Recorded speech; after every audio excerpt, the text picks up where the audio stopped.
शुभ दिवस बच्चों। आज मैं आपकी प्रतिमा मैम भक्त कबीर रसखान के 5वें समये की व्याख्या आपके सामने प्रस्तुत करने जा रही हूँ। तो सबसे पहले आप इस तरह से लिखेंगे, कान भये डैश डैश बांसुरी रहिए। संदर्भ आपका वही पूर्वत रहेगा। प्रसंग डाल के आप क्या लिखेंगे इसे समझ लीजिए। प्रसंग डाल के आप लिखेंगे कि प्रस्तुत समये में ब्रज की एक गोपी दूसरी गोपी से कृष्ण के ऊपर मुरली के अलौकिक प्रभाव का वर्णन करते हुए कहती है। कृष्ण के ऊपर अर्थात कृष्ण पर, ऊपर नहीं कृष्ण पर मुरली के अलौकिक प्रभाव का वर्णन करते हुए कहती है। फिर आगे आप लिखेंगे व्याख्या।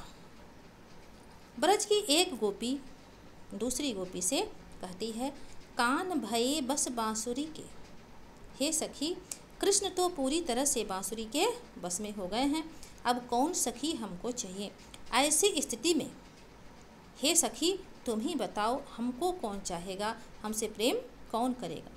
निस्द्योस रहे संग साथ लगी यह बांसुरी। निस्द्योस, निस अर्थात रात निशा और द्योस अर्थात दिवस दिन। रहे संग साथ लगी, यह हरे बांस की बांसुरी निस्दोष रात दिन कृष्ण के साथ ही रहती है।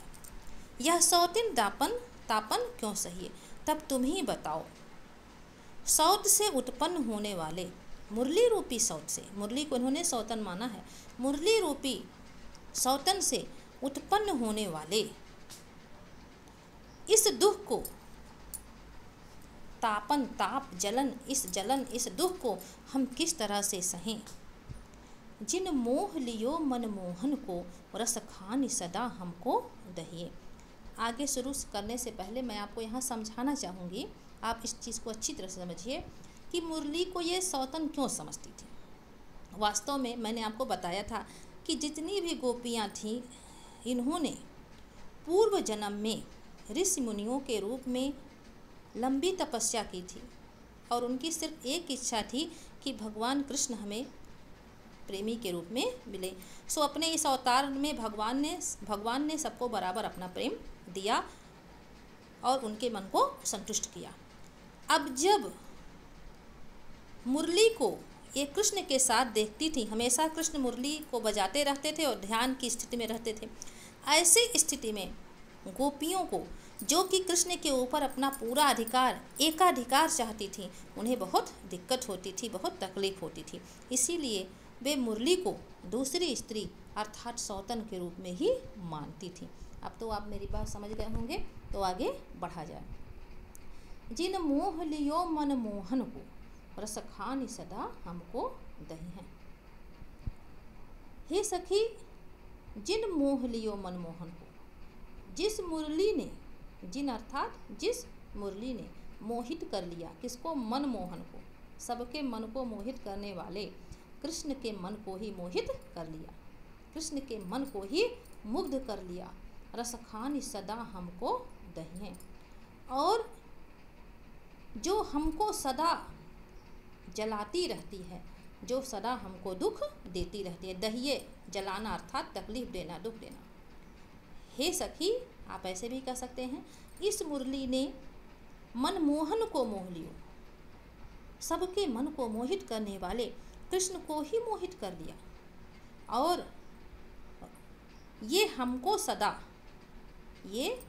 सदा हमको दुख देती रहती है, सदा हमको जलाती रहती है। मिल आओ सबे सखी भाग चलें, अब तो ब्रज में बांसुरी रहिए। तो हे सखियों, आओ अब हम सब इस ब्रज से भाग कर किसी दूसरे स्थान पे चले जाएं, क्योंकि इस ब्रज में कृष्ण के साथ तो अब बस केवल मुरली ही रहेगी, हमसे प्रेम करने वाला कोई नहीं है। ये आपकी हो गई 5वें समये की व्याख्या। काव्य सौंदर्य वैसे ही है, भाषा ब्रज है, छंद सवैया है, और सबे सखी सखी सा आया है, तो आपका ये हो ही गया अनुप्रास। बाकी जो है विद्यालय खुलने पर मैं आपको आगे समझा दूंगी। मोर पखा सिर ऊपर राखी हूँ, गुंज की माल गरे पहिरूंगी। प्रसंग पे ध्यान दीजिए। ऐसे लिख के मोर पखा डैश डैश अधरा न धरूंगी।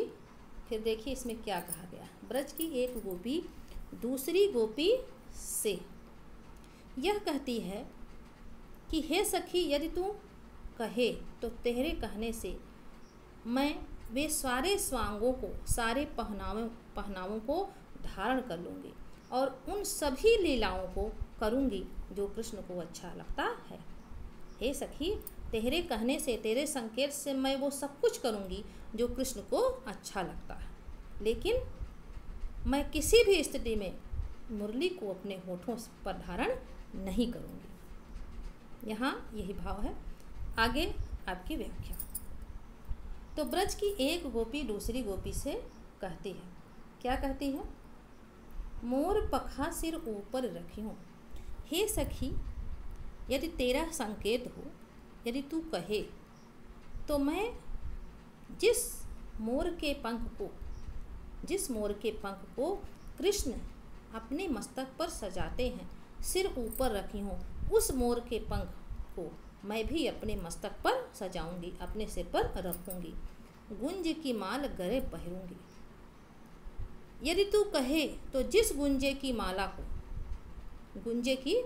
को वो धारण करते थे, तो जिस गुंजे की माला को कृष्ण अपने गले में पहनते हैं, धारण करते हैं, उस गुंजे की माला को मैं भी धारण करूंगी। ओढ़ पीताम्बर लय लकुटी, हे सखी, यदि तू कहे तो मैं भी पीताम्बर, पीला वस्त्र अर्थात पीताम्बर धारण कर लूँ जिसे कृष्ण धारण करते हैं, लय लकुटी, और मैं भी कृष्ण की तरह लाठी लेकर चलने लगूँ। बन गोधन ग्वारन संग फिरूंगी, मैं भी पीताम्बर ओढ़कर और लाठी लेकर गोधन नामक राग गाते हुए, गोधन गायों को चराते समय जो राग गाया जाता था, जो गीत गाया जाता था, उसे गोधन कहते थे। तो मैं भी गोधन नामक गीत गाते हुए ग्वालन संग फिरूंगी, ग्वाल बालों के संग घूमती रहूंगी। भाव तो वही मेरो रस खाने, रस की खान अर्थात कृष्ण। सो तेरे कहे सब स्वांग करूंगी, हे सखी, जो जो तू कहेगी वो लीला मैं करूंगी। यहाँ आप ऐसे भी कह सकते हैं, भाव तो वही मेरे रस खान, हे सखी, मेरे रस की खान कृष्ण को जो जो भावता है, जो जो अच्छा लगता है, वो सब स्वांग, वो सारी लीलाएं मैं तेरे कहने से करूँगी। या मुरली धर की अधरान धरी अधरा ना धरूँगी। मैं कृष्ण के प्रेम को पाने के लिए सब कुछ कर सकती हूँ, जो जो उन्हें भावतो है, जो जो उन्हें अच्छा लगता है, सब कर सकती हूँ। तेरे कहने से सारी लीलाएं कर सकती हूँ, जो जो कृष्ण को अच्छा लगता है वही वही लीला भी करूँगी, वही वही पहनावा भी धारण करूँगी। लेकिन या मुरली धर की, या मतलब जिस मुरली को, मुरलीधर, ये मुरलीधर यहाँ पे लिखा है, वास्तव में ये मुरलीधर होना चाहिए, मुरलीधर, मुरली को धारण करने वाले।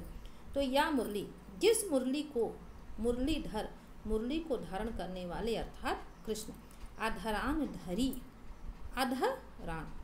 अधरा न धरूंगी, तो अधरान धरी अपने होठों पर धारण करते हैं, जिस मुरली को मुरलीधर अर्थात कृष्ण अपने होठों पर धारण करते हैं, अधरा न धरूंगी, मैं अपने अधरों पर, मैं अपने होठों पर धारण नहीं करूंगी, क्योंकि मुझे मुरली से बहुत तकलीफ है। उसी मुरली के कारण कृष्ण हमसे प्रेम नहीं करते हैं, हमसे बातें नहीं करते हैं। तो फिर आगे बढ़ा जाए। आगे देखिए, आखिरी है ये, और आखिरी देखिए सबसे ऊपर लिखा है कवित्त। क्या लिखा है? कवित्त। तो इस छंद का नाम क्या होगा? सवैया नहीं होगा, कवित्त भी एक छंद है। ये सारे छंद जो हैं, सवैया और कवित्त, ये वाणिक छंद हैं जो आउट ऑफ कोर्स हैं, जो आपके पाठ्यक्रम में नहीं है, इसीलिए मैंने आपको पढ़ाया भी नहीं। ये बीए के पाठ्यक्रम में हैं। आपके इसमें वाणिक छंद नहीं पाठ्यक्रम में, बल्कि मात्रिक छंद ही हैं, जिसे मैंने आधा पढ़ाया है और आधा विद्यालय खुलने पर आपको मैं पढ़ाऊँगी। तो देखा जाए, छंद में आप इसमें डालेंगे कवित्त, भाषा ब्रज, बाकी अनुप्रास तो मिल ही जाता है इधर उधर।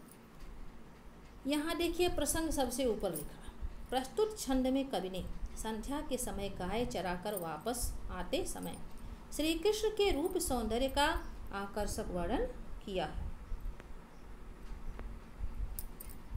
तो आपका ये हो गया प्रसंग। व्याख्या डालेंगे, गोरज बिराजे डैश डैश रसखान री।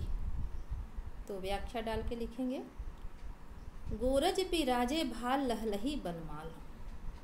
ये थोड़ा सा कठिन है, लेकिन प्रयास किया जाए तो सब कुछ समझ में आता है। इसमें वास्तव में आप देख ही रहे हैं, एक गोपी दूसरी गोपी से कहती है कि जरा तू, देखिए यहाँ पे है आटा चढ़ी, अटारी पर चढ़कर देख कृष्ण आ रहा है कि नहीं।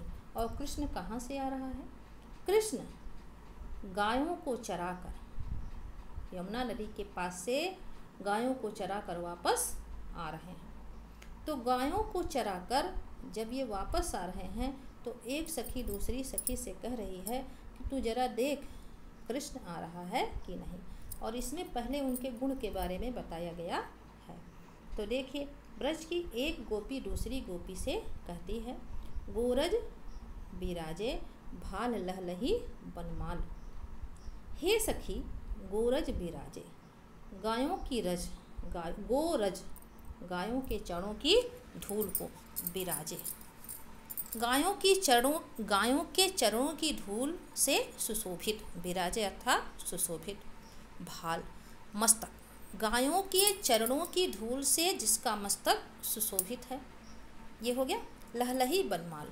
और जिसके हृदय पर, जिसके वक्षस्थल अर्थात जिसके हृदय पर वन की माला, वन माला लहरा रही है, लहलहा रही है, हिल डुल रही है, यही दिया है, तो लहरा रही है, हिल रही है।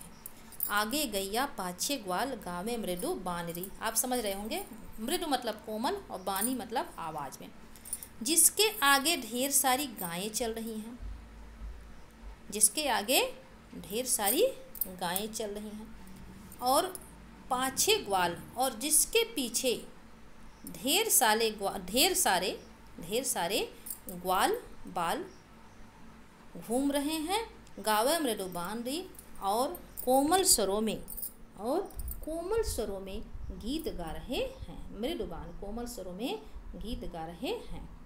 तैसी धुनि बांसुरी की मधुर मधुर, जैसी बंक चितवनी मंद मंद मुस्कान रे। और जिसकी धुनि बांसुरी की मधुर, तैसी धुनि बांसुरी की मधुर मधुर, और जिसके बांसुरी की ध्वनि उसी प्रकार मधुर है, तैसी उसी प्रकार मधुर है, जैसी जिस प्रकार उसके देखने का तरीका, बंक चितवन मनोहर दृष्टि, जिस प्रकार उसकी मनोहर दृष्टि और मंद मंद मुस्कान और धीमी गति से मुस्कुराने का मनमोहक तरीका। फिर से देख लीजिए, तैसी धुनि बांसुरी की मधुर मधुर, यहाँ भी कर सकते हैं, कृष्ण भी डाल सकते हैं। और जिसके बांसुरी की ध्वनि उसी प्रकार मधुर है, जैसी उसकी मनोहर दृष्टि और मनमोहक मुस्कान है। ये हो गया। आगे, कदम बिटप के निकट, अब ये बताएंगे कृष्ण के बारे में। कदम बिटप के निकट टटनी के तट, आटा चढ़ी चाहि पीत पट फहरानी री, रस बरसावे तन तपनि बुझावे नैन, प्राणन रिझावे वह आवे रस खानी री। तो देखिए यहाँ से, आटा चढ़ी, हे सखी, वहाँ पूर्ण विराम लगा के ख़त्म कर देंगे। यहाँ से करेंगे, हे सखी आटा चढ़ी, आटा अठार अट्टारी, छत पर से देख के, या छोटी छत होती है उसे भी अटारी कहते हैं। तो जरा तू अटारी पर चढ़कर देख। कदम बिटप के निकट टटनी के तट, ऊपर से निकलेगा टटनी के तट। तो यमुना नदी के किनारे, यमुना नदी के तट किनारे पर स्थित कदम बिटप के निकट, कदम्ब नामक वृक्ष के पास से। तटनी के तट, यमुना नदी के किनारे से, यमुना नदी के किनारे, कदम बिटप के निकट, यमुना नदी के किनारे स्थित कदम्ब नामक वृक्ष के निकट, पास। अटा चढ़, पास से। पीठ पट फहराने, अपने पीले वस्त्रों को फहराता हुआ। रस बरसावे, रस बरसाता हुआ। तन तपन बुझावे, तन के ताप को, तन के ताप शरीर के दुख को शांत करता हुआ। नयन प्राणन रिझावे, नेत्रों और प्राणों को रिझाता हुआ, नेत्रों और प्राणों को आनंदित करता हुआ। वह आवे रस खान रे, वह रस की खान कृष्ण आ रहा है, वह रस की खान कृष्ण आ रहा है अथवा नहीं। ये हो गई आपकी व्याख्या। इसमें पूरे में यही चीज़ की गई है कि कृष्ण के गुण के बारे में बात बताते हुए, उनकी विशेषताओं के बारे में बताते हुए, एक सखी दूसरी सखी से कहती है, जरा अटारी पर चढ़कर देख, अपने पीले वस्त्रों को फहराता हुआ, रस को बरसाता हुआ, तन तपनी, तन की ताप को बुझाता हुआ, शांत करता हुआ, नयन अर्थात नेत्र और प्राणों को रिझाता हुआ, आनंदित करता हुआ, वह रस की खान कृष्ण आ रहा है अथवा नहीं। तो यह हो गई आपकी व्याख्या। इसे खूब अच्छी तरह से लिखिएगा, फिर मैं आगे आपका पाठ्यक्रम शुरू करूँगी। तब तक के लिए शुभ दिवस। आपका हर दिन मंगलकारी हो। जय हिंद।